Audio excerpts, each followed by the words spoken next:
Chapitre V. Les pieuses femmes au tombeau. Pendant ce temps, les femmes qui sont sorties de la maison cheminent en rasant les murs, ombre dans l'ombre. Pendant quelque temps, elles se taisent, toutes emmitouflées et rendues craintives par tant de silence et de solitude. Puis, rassurées par le calme absolu de la ville, elles se groupent et osent parler. Suzanne demande: les portes seront-elles déjà ouvertes? Certainement. Regarde, le premier jardinier qui entre avec ses légumes. Ils ne nous diront rien? Demande encore Suzanne. Qui? Demande Marie-Madeleine. Les soldats, à la porte judiciaire. Par là, il y en a peu qui entrent et encore moins qui sortent. Nous donnerons des soupçons. Et avec cela, ils nous regarderont. Ils verront 5 femmes qui vont vers la campagne. Nous pourrions être aussi des personnes qui, après avoir fait la Pâque, vont vers leur village. Pourtant, pour ne pas attirer l'attention de quelque mal intentionné, pourquoi ne sortons-nous pas par une autre porte, en faisant ensuite le tour, en rasant les murs? Nous allongerions la route. Mais nous serions plus tranquilles. Prenons la porte de l'eau. Oh, Salomé, si j'étais à ta place, je choisirais la porte orientale. Plus long serait le tour que tu devrais faire. Il faut faire vite et revenir vite. C'est Marie-Madeleine qui est si tranchante. Alors, une autre, mais pas la judiciaire. Sois gentille, demandent-elles toutes. C'est bien. Alors, puisque vous le voulez, passons chez Jeanne. Elle a recommandé de le lui faire savoir. Si nous y étions allés directement, on pouvait s'en passer. Mais puisque vous voulez faire un tour plus long, passons chez elle. Oh oui, à cause aussi des gardes qu'on a mis là. Elle est connue, et on la craint. Marthe dit: moi, je dirais de passer aussi chez Joseph d'Arimathie. C'est le propriétaire de l'endroit. Mais oui, faisons un cortège maintenant pour ne pas attirer l'attention. Oh, quelle sœur craintive j'ai! Ou plutôt, sais-tu, Marthe? Faisons ainsi. Moi, je vais en avant et je regarde. Vous, vous venez derrière avec Jeanne. Je me mettrai au milieu du chemin, s'il y a du danger, et vous me verrez. Et nous reviendrons en arrière. Mais je vous assure que les gardes, devant ceux-ci, j'y ai pensé. Et elle montre une bourse pleine de pièces de monnaie. Nous laisserons tout faire. Nous le dirons aussi à Jeanne, tu as raison. Alors, laissez-moi aller. Tu vas seule, Marie? Je viens avec toi, dit Marthe, qui craint pour sa sœur. Non, tu vas avec Marie d'Alphée chez Jeanne. Salomé et Suzanne t'attendront près de la porte, à l'extérieur des murs. Et puis vous viendrez par la route principale toutes ensemble. Adieu. Et Marie-Madeleine coupe tout autre commentaire possible en s'en allant rapidement avec son sac de baume et son argent dans son sein. Elle vole tant sa marche est rapide sur le chemin qui devient plus gai avec le premier rose de l'aurore. Elle franchit la porte judiciaire pour aller plus vite et personne ne l'arrête. Les autres la regardent aller, puis tournent le dos à la bifurcation des routes où elles étaient et en prennent une autre, étroite et sombre, qui s'ouvre ensuite à proximité du Sixte sur une route plus large et dégagée où il y a de belles maisons. Elles se séparent encore.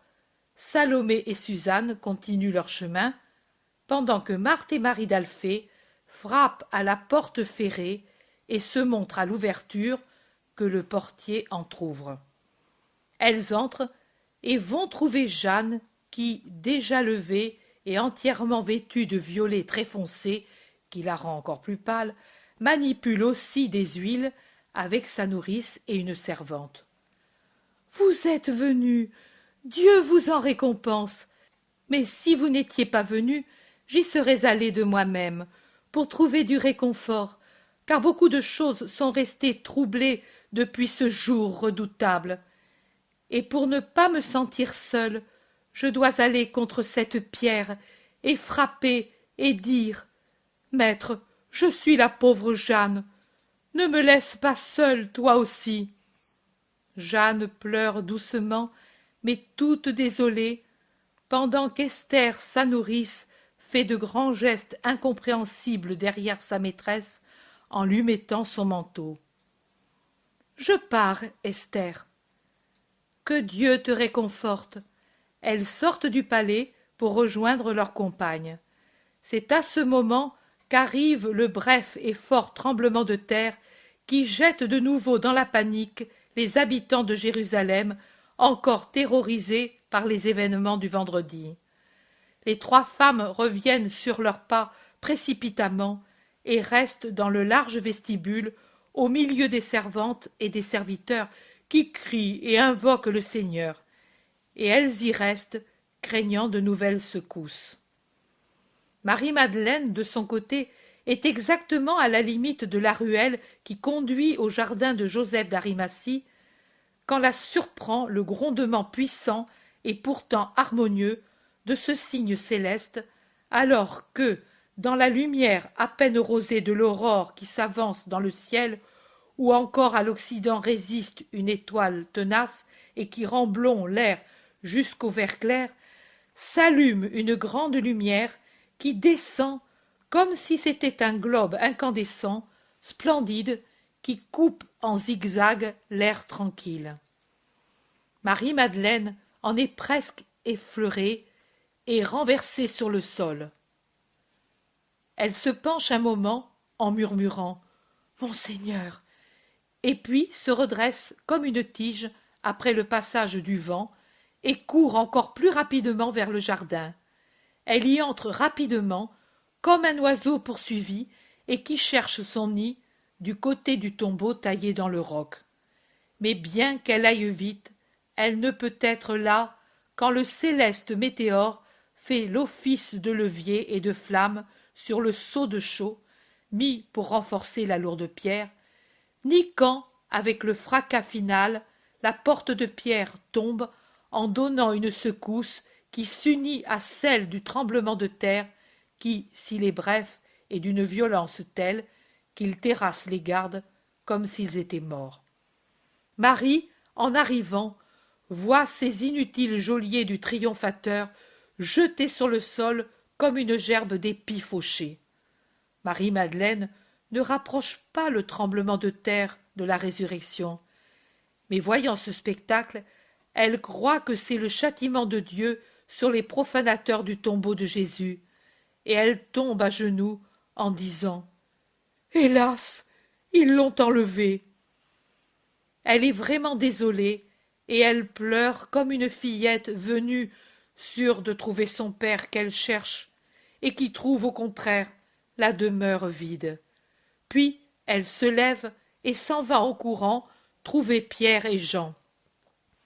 Et comme elle ne pense qu'à prévenir les deux, elle ne pense plus à aller à la rencontre de ses compagnes, à s'arrêter sur le chemin, mais, rapide comme une gazelle, elle repasse par le chemin déjà fait, franchit la porte judiciaire et vole sur les routes qui sont un peu animées, s'abat contre le portail de la maison hospitalière et là-bas, et la secoue furieusement.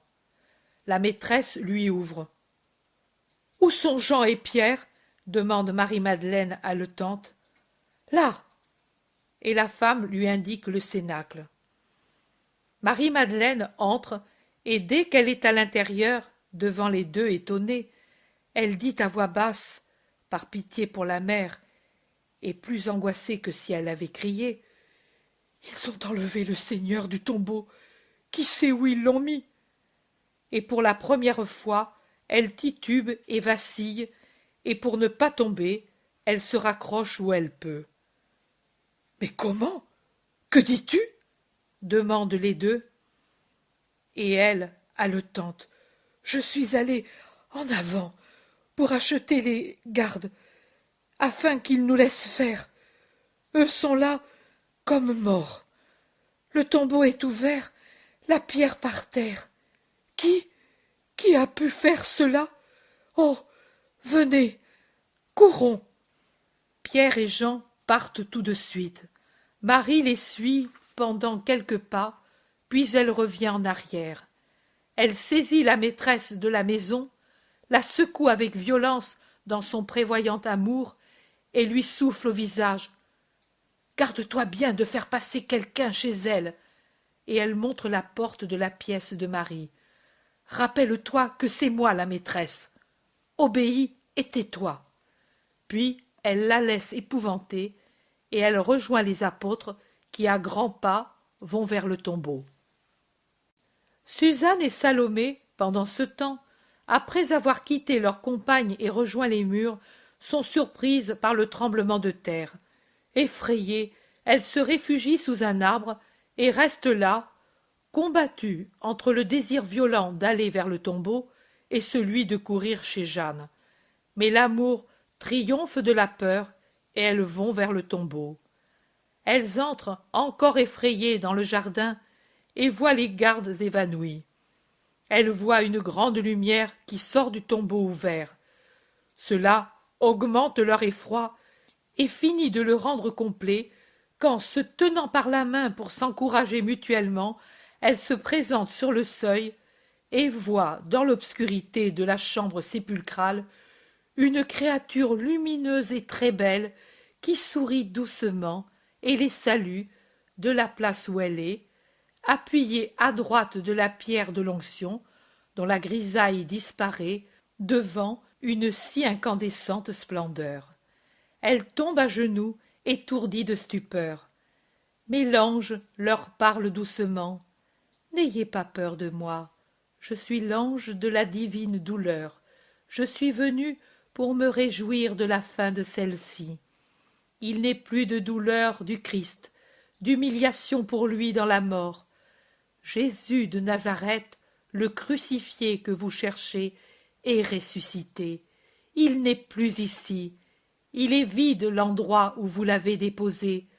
Réjouissez-vous avec moi. Allez, dites à Pierre et aux disciples qu'il est ressuscité et qu'il vous précède en Galilée. Vous le verrez encore là, pour peu de temps, selon ce qu'il a dit. » Les femmes tombent le visage contre terre, et quand elles le lèvent, elles s'enfuient comme si elles étaient poursuivies par un châtiment. Elles sont terrorisées et murmurent « Nous allons mourir, nous avons vu l'ange du Seigneur. » Elles se calment un peu en pleine campagne et se concertent. Que faire si elles disent ce qu'elles ont vu? On ne les croira pas.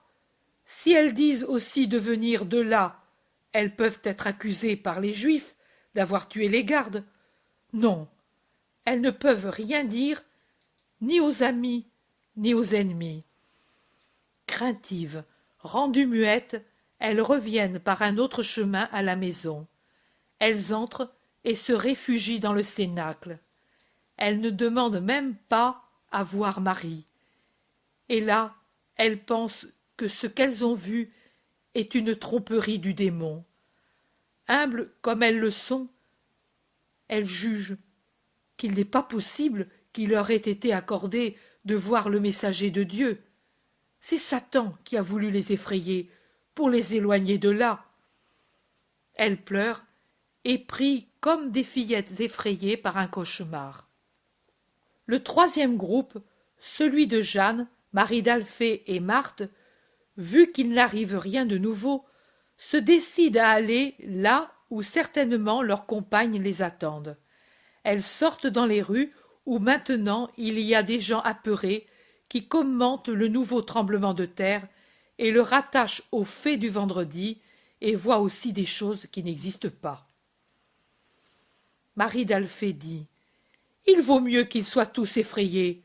Peut-être les gardiens le seront aussi et ne feront pas d'objection. » Et elles s'en vont rapidement vers les murs.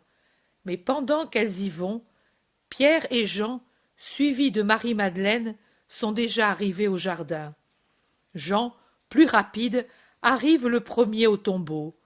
Les gardes n'y sont plus, et l'ange n'y est plus. Jean s'agenouille craintif et affligé sur le seuil ouvert, pour vénérer et recueillir quelque indice des choses qu'il voit. Mais il voit seulement, entassés par terre, les linges mis par-dessus le linceul. Il n'y est vraiment pas, Simon. Marie a bien vu. Viens, entre, regarde.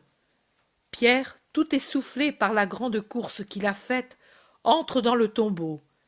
Il avait dit en route: Je ne vais pas oser m'approcher de cet endroit. Mais maintenant, il ne pense qu'à découvrir où peut être le maître, et il l'appelle aussi comme s'il pouvait être caché dans quelque coin obscur. L'obscurité, à cette heure matinale, est encore forte dans le tombeau, auquel ne donne de la lumière que la petite ouverture de la porte sur laquelle font de l'ombre Jean et Marie-Madeleine. Et Pierre a du mal à voir, et doit s'aider de ses mains pour se rendre compte. Il touche, en tremblant, la table de l'onction, et il voit qu'elle est vide. Il n'y est pas, Jean, il n'y est pas. Oh, viens toi aussi. J'ai tant pleuré que je n'y vois presque pas avec ce peu de lumière. Jean se relève et entre, et pendant qu'il le fait, Pierre découvre le suaire placé dans un coin, bien plié, avec à l'intérieur le linceul soigneusement roulé. Ils l'ont vraiment enlevé, les gardes. Ce n'était pas pour nous, mais pour faire cela. Et nous l'avons laissé faire, en nous éloignant. Nous l'avons permis. Oh, où l'auront-ils mis? Pierre, Pierre, maintenant, c'est vraiment fini. Les deux disciples sortent anéantis. Allons, femme, tu le diras à la mère. Marie-Madeleine dit: Moi, je ne m'éloigne pas. Je reste ici. Quelqu'un viendra. Oh, moi, je ne viens pas. Ici, il y a encore quelque chose de lui. Elle avait raison, la mère. Respirer l'air où il a été, c'est l'unique soulagement qui nous reste. Pierre dit: L'unique soulagement. Maintenant, tu vois, toi aussi, que c'était une folie d'espérer. Marie ne répond même pas. Elle s'affaisse sur le sol, justement près de la porte, et elle pleure pendant que les autres s'en vont lentement. Puis elle lève la tête et regarde à l'intérieur, et, à travers ses larmes, elle voit deux anges assis à la tête et aux pieds de la pierre de l'onction. Elle est si abrutie, la pauvre Marie, dans sa plus ardente bataille entre l'espérance qui meurt et la foi qui ne veut pas mourir, qu'elle les regarde hébétée sans même s'en étonner. Elle n'a plus que des larmes, la courageuse qui a résisté à tout en héroïne. « Pourquoi pleures-tu, femme ?» demande un des deux enfants lumineux, car ils ont l'aspect de très beaux adolescents. « Parce qu'ils ont emporté mon Seigneur, et je ne sais où ils me l'ont mis. » Marie n'a pas peur de leur parler. Elle ne demande pas « Qui êtes-vous » Rien, rien ne l'étonne plus. Tout ce qui peut étonner une créature, elle l'a déjà subi. Maintenant, elle n'est plus qu'une chose brisée qui pleure sans force ni retenue. L'enfant angélique regarde son compagnon et sourit, et l'autre aussi. Et dans un éclair de joie angélique, tous deux regardent dehors, vers le jardin tout en fleurs, avec les millions de fleurs qui se sont ouvertes au premier soleil sur les pommiers touffus de la pommeraie. Marie se tourne pour voir ce qu'il regarde, et elle voit un homme très beau, et je ne sais pas comment elle peut ne pas le reconnaître tout de suite. Un homme qui la regarde avec pitié et lui demande: « Femme, pourquoi pleures-tu? Qui cherches-tu?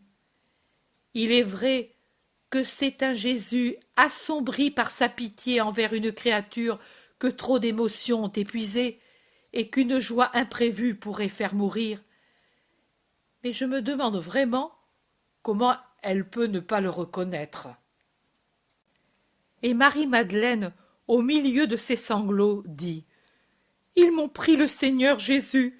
J'étais venue pour l'embaumer, en attendant qu'il ressuscite. J'ai rassemblé tout mon courage et mon espérance et ma foi autour de mon amour. Et maintenant, je ne le trouve plus. Et même, j'ai mis mon amour autour de ma foi, de mon espérance et de mon courage pour les défendre des hommes. Mais tout est inutile. Les hommes ont enlevé mon amour, et avec lui, ils m'ont tout enlevé. Ô mon Seigneur, si c'est toi qui l'as emporté, dis-moi où tu l'as mis, et moi je le prendrai. Je ne le dirai à personne. Ce sera un secret entre toi et moi. Regarde, je suis la fille de Théophile, la sœur de Lazare, mais je reste à genoux devant toi pour te supplier comme une esclave. Veux-tu que je t'achète son corps? Je le ferai. Combien veux-tu? Je suis riche. Je puis te donner autant d'or et de gemmes qu'il pèse. Mais rends-le-moi, je ne te dénoncerai pas. Veux-tu me frapper? Fais-le. Jusqu'au sang, si tu veux. Si tu as de la haine pour lui, fais-la-moi payer. Mais rends-le-moi. Oh, ne m'appauvris pas de cette misère. Ô mon Seigneur, pitié pour une pauvre femme. Pour moi, tu ne le veux pas? Pour sa mère, alors. Dis-moi, dis-moi où est mon Seigneur Jésus. Je suis forte, je le prendrai dans mes bras, et je le porterai comme un enfant dans un lieu sûr. Seigneur, Seigneur, tu le vois, depuis 3 jours nous sommes frappés par la colère de Dieu à cause de ce qu'on a fait au Fils de Dieu. N'ajoute pas la profanation au crime. Marie. Jésus rayonne en l'appelant. Il se dévoile dans sa splendeur triomphante. Rabouni! Le cri de Marie est vraiment le grand cri qui ferme le cycle de la mort. Avec le premier, les ténèbres de la haine enveloppèrent la victime des bandes funèbres. Avec le second, les lumières de l'amour accrurent sa splendeur. Et Marie se lève au cri qui emplit le jardin, court aux pieds de Jésus et voudrait les baiser. Jésus l'écarte en la touchant à peine au front avec l'extrémité des doigts. « Ne me touche pas, je ne suis pas encore monté vers mon Père avec ce vêtement. Va trouver mes frères et amis, et dis-leur que je monte vers mon Père et le vôtre, vers mon Dieu et le vôtre. Et ensuite je viendrai vers eux. » Et Jésus disparaît, absorbé par une lumière insoutenable. Marie baise le sol où il se trouvait et court vers la maison. Elle entre comme une fusée, car le portail est entr'ouvert pour livrer passage au maître qui sort pour aller à la fontaine. Elle ouvre la porte de la pièce de Marie et elle s'abandonne sur son cœur en criant « Il est ressuscité! Il est ressuscité !» Et elle pleure, bien heureuse. Et pendant qu'accourent Pierre et Jean, et que du cénacle s'avancent Salomé et Suzanne apeurées, et qu'elles écoutent son récit, voilà qu'entre aussi par la rue Marie d'Alphée avec Marthe et Jeanne, qui, toutes essoufflées, disent que elles y sont allées, elles aussi, et qu'elles ont vu 2 anges qui se disaient le gardien de l'homme-dieu et l'ange de sa douleur, et qu'ils ont donné l'ordre de dire aux disciples qu'il était ressuscité. Et comme Pierre secoue la tête, elles insistent en disant « Oui, ils ont dit « Pourquoi cherchez-vous le vivant parmi les morts? Il n'est pas ici. Il est ressuscité comme il le disait quand il était encore en Galilée. Ne vous le rappelez-vous pas? Il disait « Le Fils de l'homme doit être livré aux mains des pécheurs et être crucifié, mais le troisième jour il ressuscitera. Pierre secoue la tête en disant « Trop de choses ces jours-ci, vous en êtes resté troublé. » Marie-Madeleine relève la tête du sein de Marie, et elle dit « Je l'ai vu, je lui ai parlé, il m'a dit qu'il monte vers le Père et qu'il vient ensuite. Comme il était beau !» Et elle pleure comme elle n'a jamais pleuré, maintenant qu'elle n'a plus à se torturer elle-même pour s'opposer au doute qui surgit de tous côtés. Mais Pierre et Jean aussi restent très hésitants. Ils se regardent, mais leurs yeux se disent « Imagination de femme ». Suzanne aussi et Salomé osent alors parler, mais l'inévitable différence dans les détails, des gardes qui d'abord sont là comme morts et ensuite ne sont plus là, des anges qui tantôt sont un et tantôt deux, et qui ne se sont pas montrés aux apôtres, les deux versions sur la venue de Jésus ici et sur le fait qu'il précède les siens en Galilée, fait que le doute, ou au contraire la conviction des apôtres, augmente de plus en plus. Marie, la mère bienheureuse, se tait en soutenant Marie-Madeleine. Je ne comprends pas le mystère de ce silence maternel.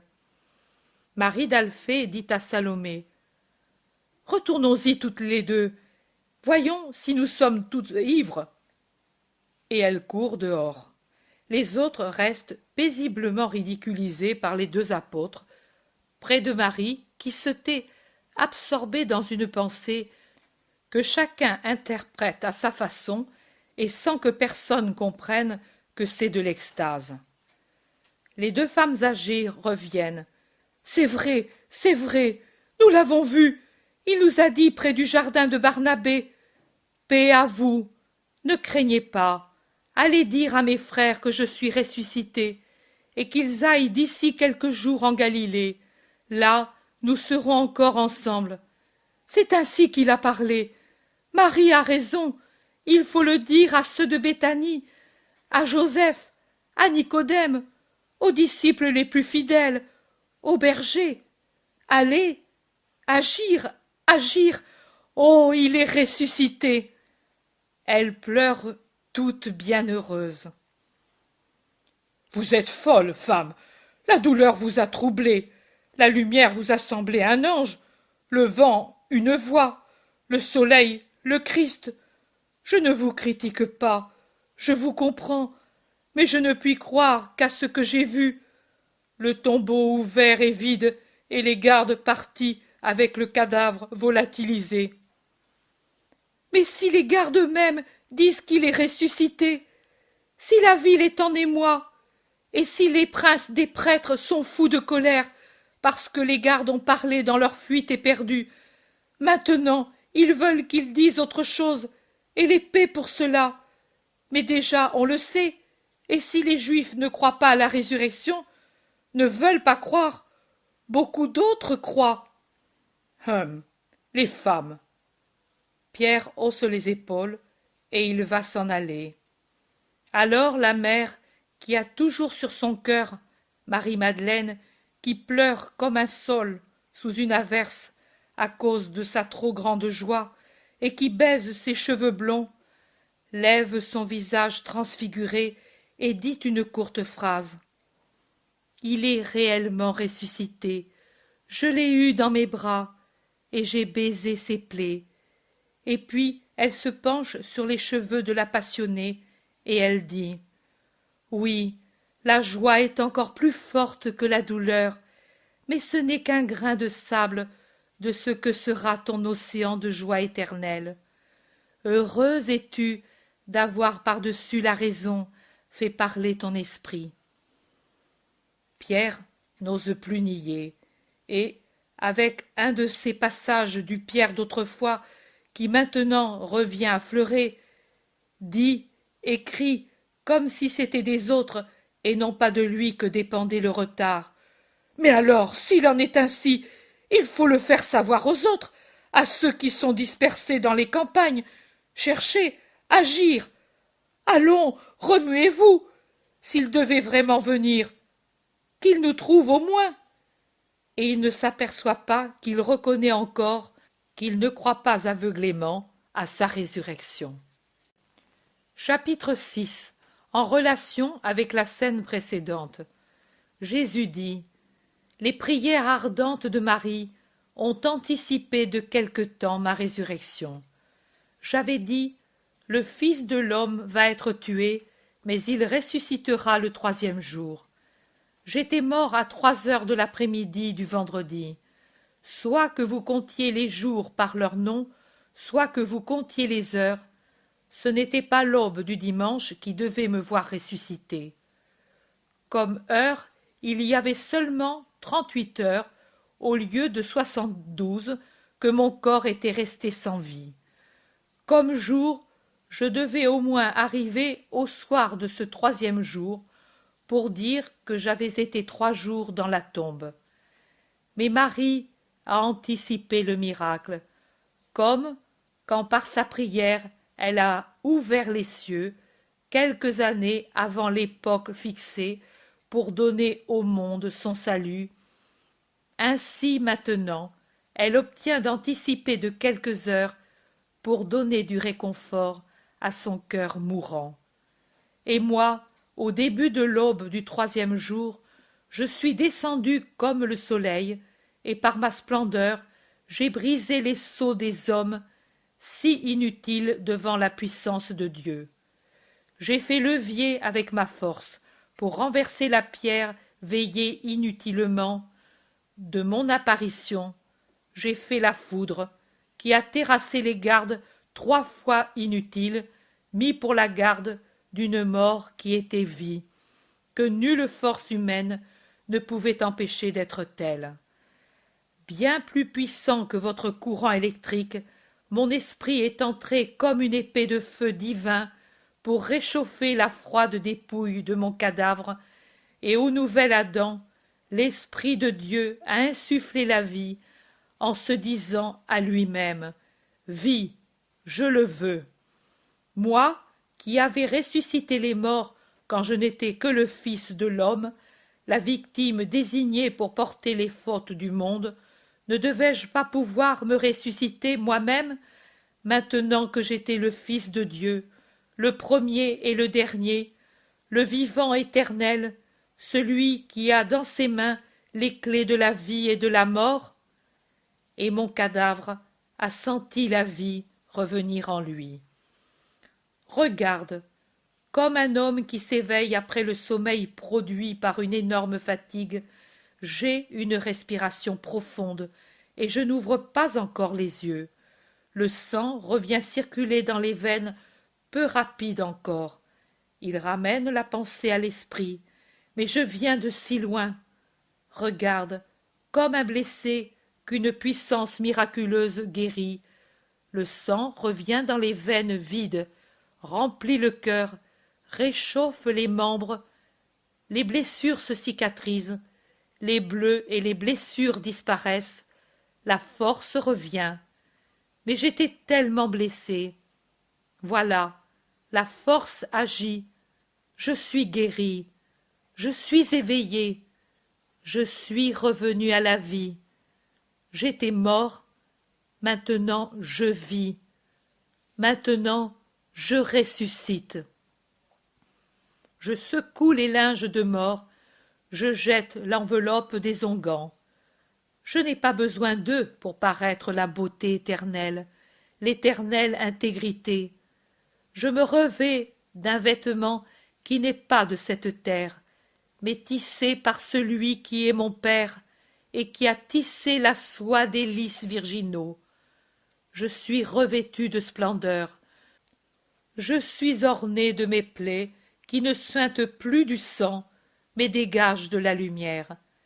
Cette lumière qui sera la joie de ma mère et des bienheureux, et la vue insoutenable des maudits et des démons sur la terre, et au dernier jour.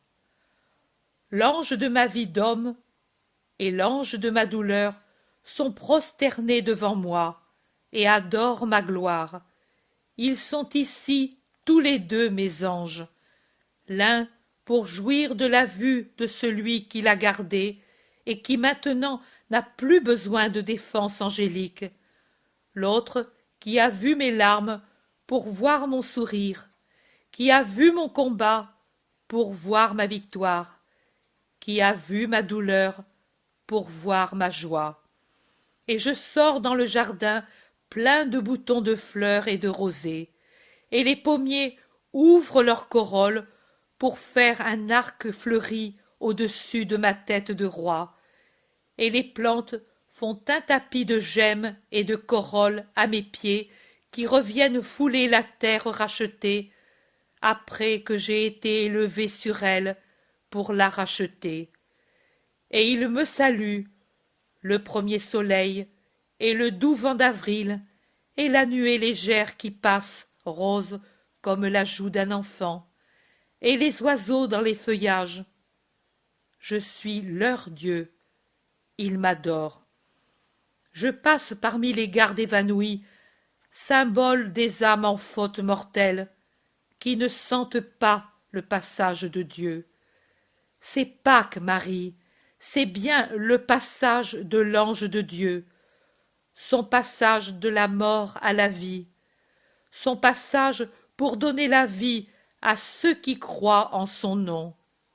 C'est Pâques, c'est la paix qui passe dans le monde, la paix qui n'est plus voilée par la condition d'homme, mais qui est libre, complète dans l'efficience de Dieu qui lui est revenue. Et je vais trouver la mer. Il est bien juste que j'y aille. Cela l'a été pour mes anges.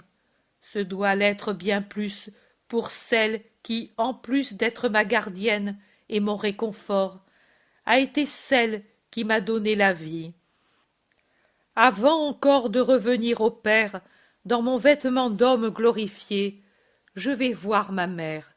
J'y vais dans la splendeur de mon vêtement paradisiaque et de mes gemmes vivantes. Elle peut me toucher, elle peut me baiser, car elle est la pure, la belle, l'aimée, la bénie, la sainte de Dieu.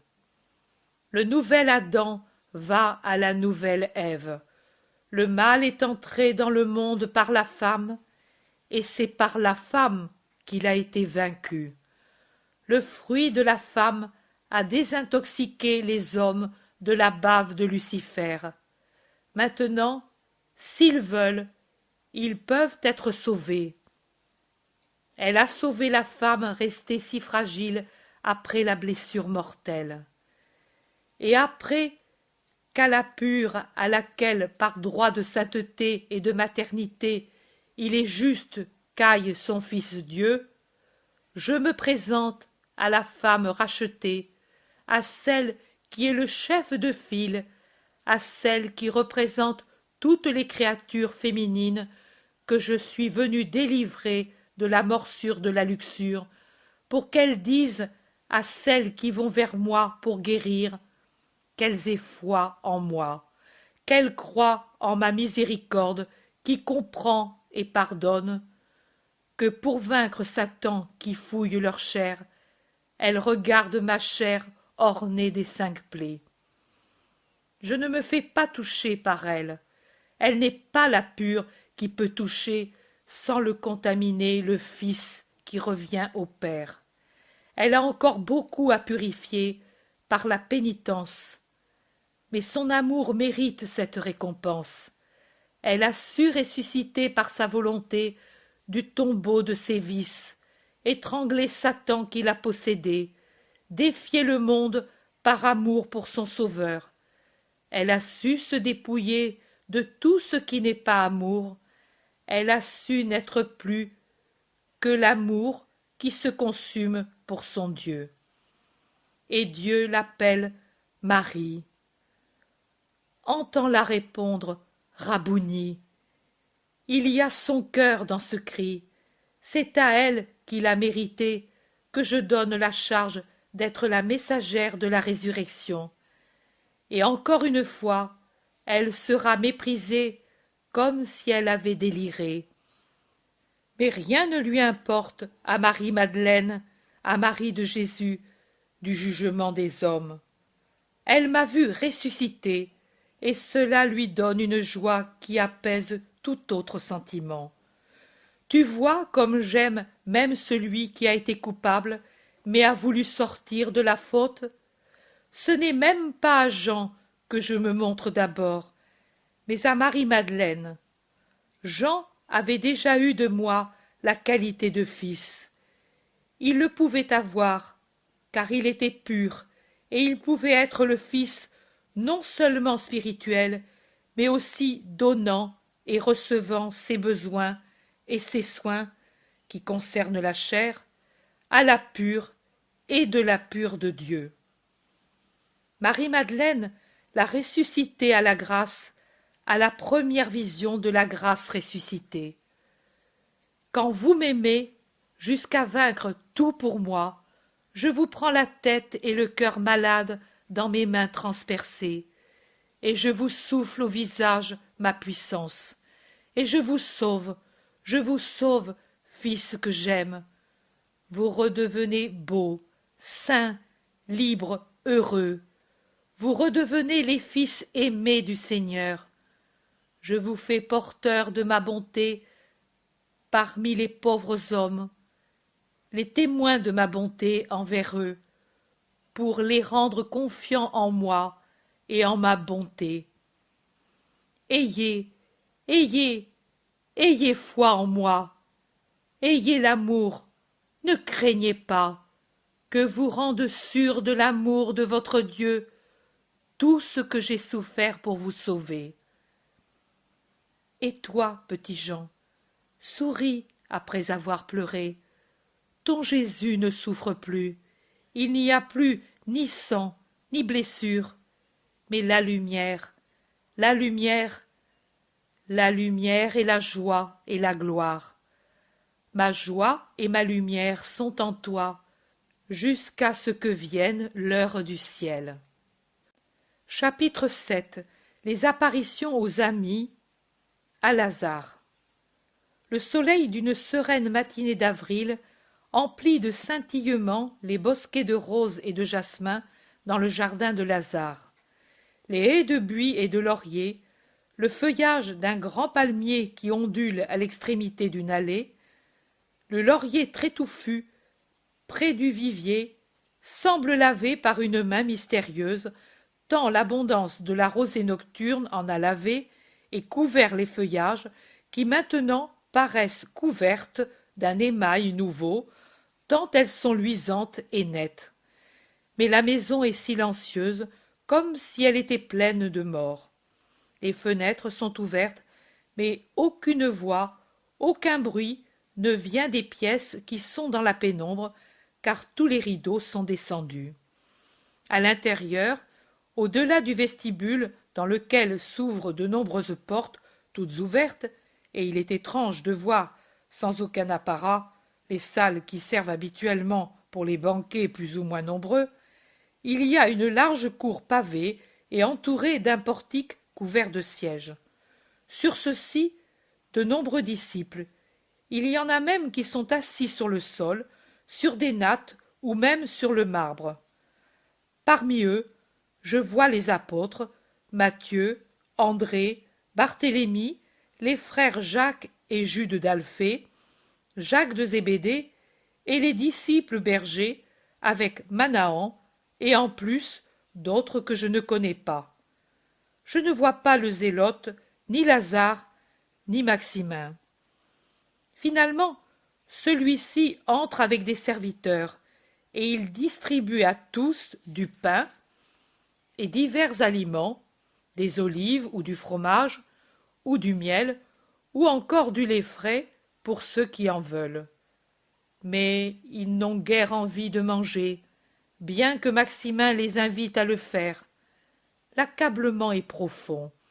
En quelques jours, les visages se sont creusés, sont devenus terreux sous la rougeur des pleurs. Les apôtres, en particulier, et ceux qui se sont enfuis dès les premières heures, ont un air humilié, alors que les bergers, avec Manahan, sont moins accablés, ou plutôt moins honteux, et Maximin est seulement virilement affligé.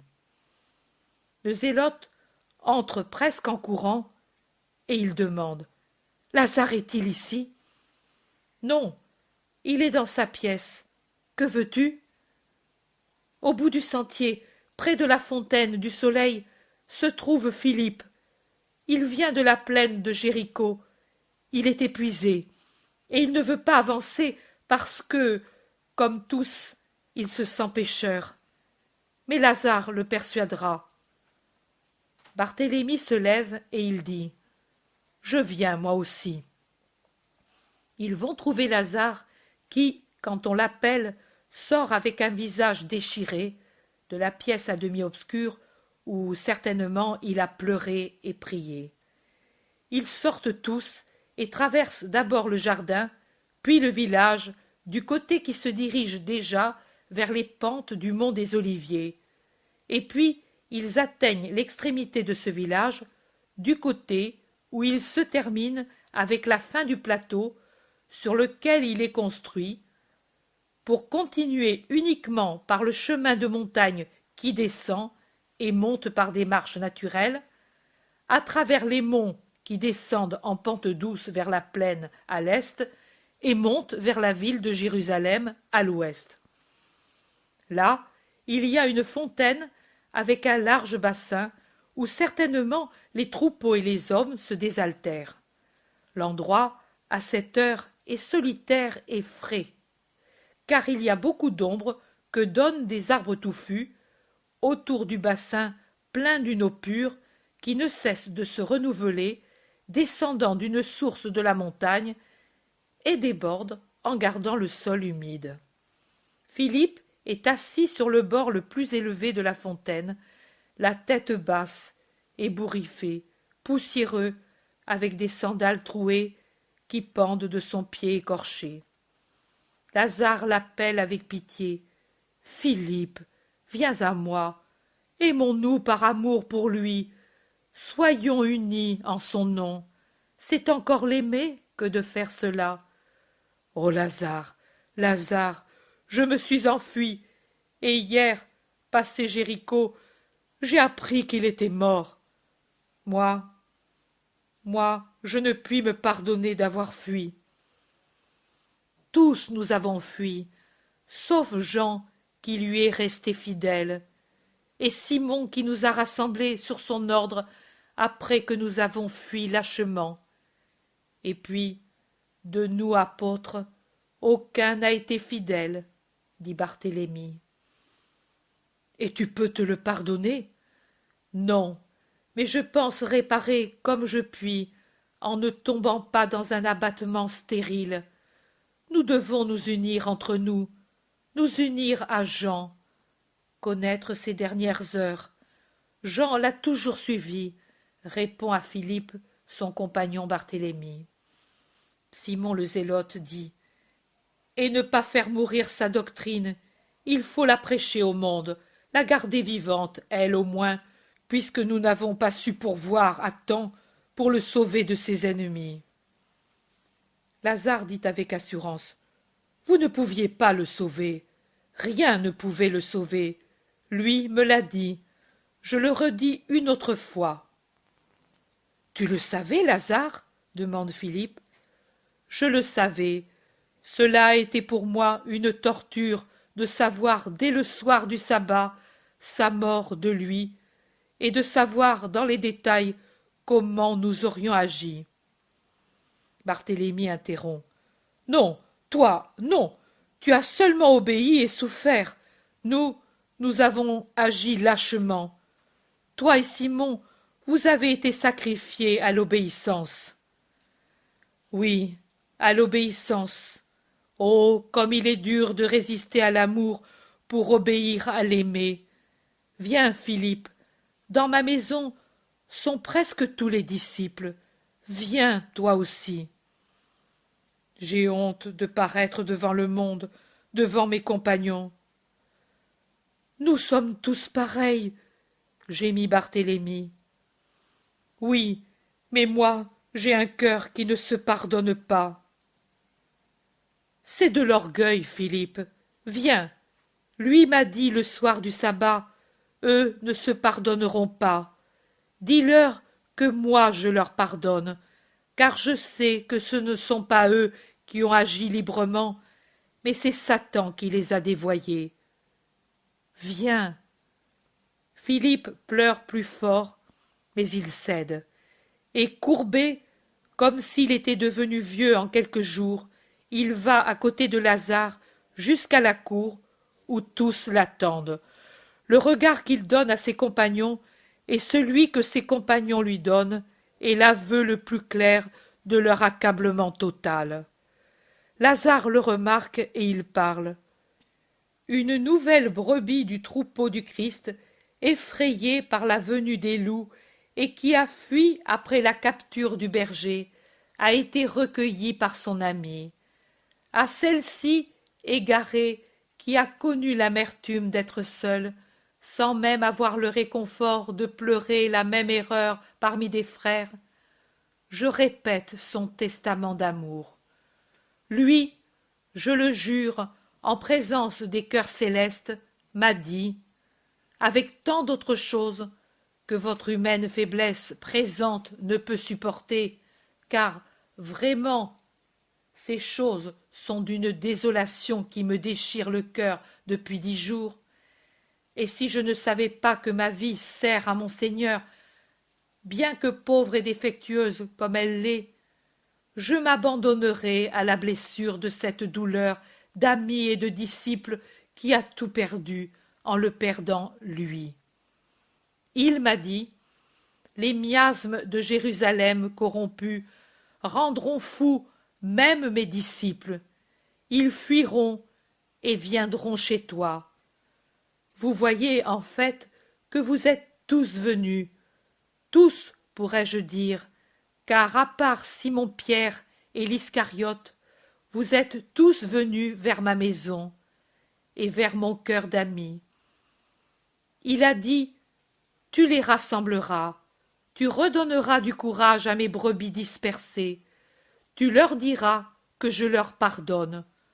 Je te confie mon pardon pour eux. Ils ne se donneront pas de paix d'avoir fui. Dis-leur de ne pas tomber dans le péché plus grand, de désespérer de mon pardon. Lazare poursuit. C'est ce qu'il a dit, et moi je vous ai donné le pardon en son nom, et j'ai rougi de vous pardonner en son nom cette chose si sainte, si sienne qu'est le pardon, c'est-à-dire l'amour parfait, car aime parfaitement celui qui pardonne aux coupables. Ce ministère a réconforté ma dure obéissance, car j'aurais voulu être là, comme Marie et Marthe, mes douces sœurs. Et si lui a été crucifié sur le Golgotha par les hommes, moi ici, je vous le jure, je suis crucifié par l'obéissance, et c'est un martyre bien déchirant. Mais s'il sert à réconforter son esprit, si cela sert à sauver ses disciples jusqu'au moment où lui les réunira pour les perfectionner dans leur foi, voilà, j'immole une fois encore mon désir d'aller au moins vénérer sa dépouille avant que le 3e jour ne meure. Je sais que vous doutez. Vous ne devez pas.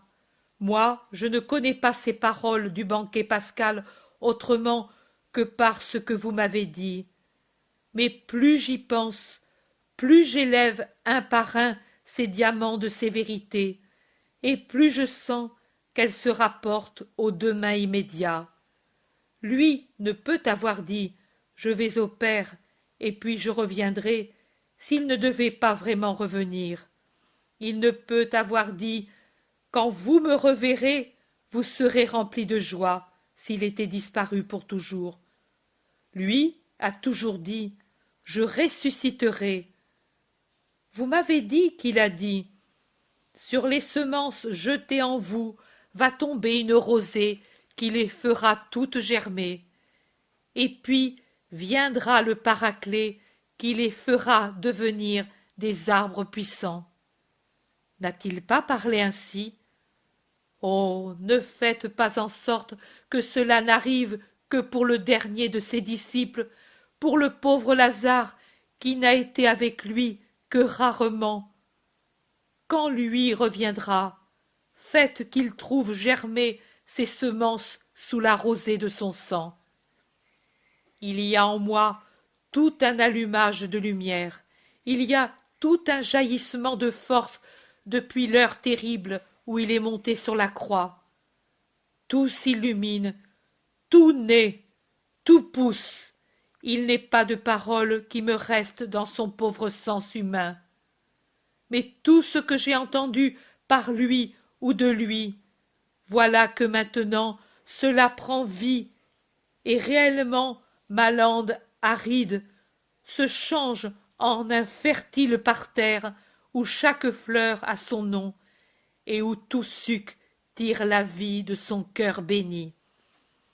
Moi, je crois, Christ, mais pour que ceux-ci croient en toi, en toutes tes promesses, en ton pardon, en tout ce qui est toi, voilà, je t'offre ma vie, consume-la, mais fais que ta doctrine ne meure pas. Brise le pauvre Lazare, mais rassemble les membres dispersés du noyau apostolique. Tout ce que tu veux, mais en échange que soit vivante et éternelle ta parole, et qu'à elle maintenant et toujours viennent ceux qui ne peuvent avoir que par toi la vie éternelle.